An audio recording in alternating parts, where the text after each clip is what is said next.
This edition of the Ridley Report is brought to you by WeUseCoins.com.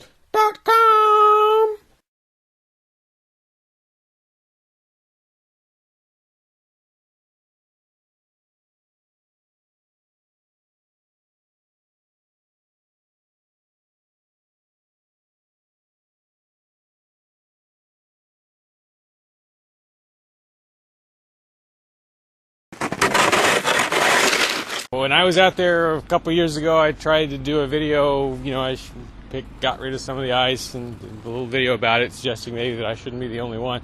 I don't think anyone even paid any attention, unless I'm missing something.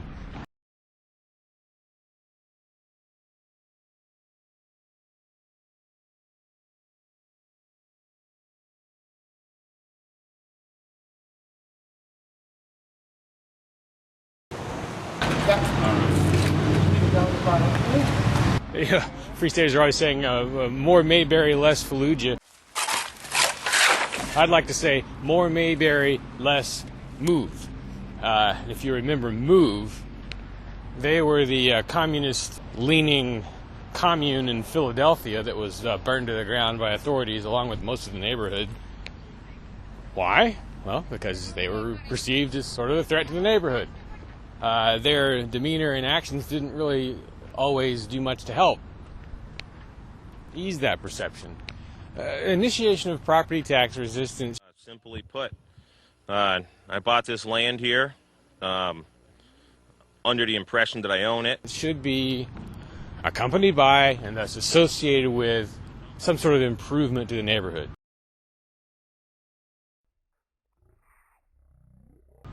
I mean, if you so much as sit on the porch at the CAC and have a conversation, there's a pretty good chance you're going to disturb some neighbors because they're that close. Imagine how much negativity there's going to be toward the CAC, toward Ian, as the place starts to become a real ground zero of some kind of property tax revolt. Because a lot of things will probably have to be done at or near the CAC to harden it in some way against the authorities. Once that 3-year mark is crossed and the place can be seized, there's going to have to be quite a few people there at all times so that when they come for it, the maximum stink can be raised. But again, it's in such a residential neighborhood that the stink is going to be a double-edged sword. My expectation would be that on the day they come for the house, the authorities will impose... Well, actually, before they even take it, they may impose an exclusion zone, which bans any number of people from being at the house. On the day they take it, they will probably block roads leading to it. The way you handle that, maybe, would be to create scenes of some sort at each of the roadblocks, or to occupy some piece of town property in response, peaceably, expecting to be dragged out of there. But the goal here, I think, probably should be not just to maximize publicity, everyone already knows that, but to trigger a sort of second or third phase in the property tax revolt, to inspire someone else to do the same thing, hopefully 10 or 15 someone else's.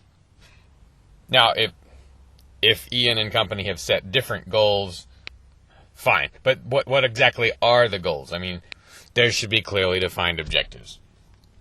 Every aspect of this should be documented as well as possible, especially on video. What would be relatively ideal is if there were some situation that could be created where the free keeners, Ian, whoever, are able to broadcast live inside some ongoing situation. So would that require barricades of some kind? Would it require boarding up the windows?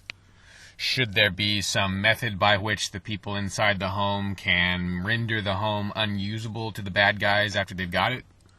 Again, in a peaceable manner.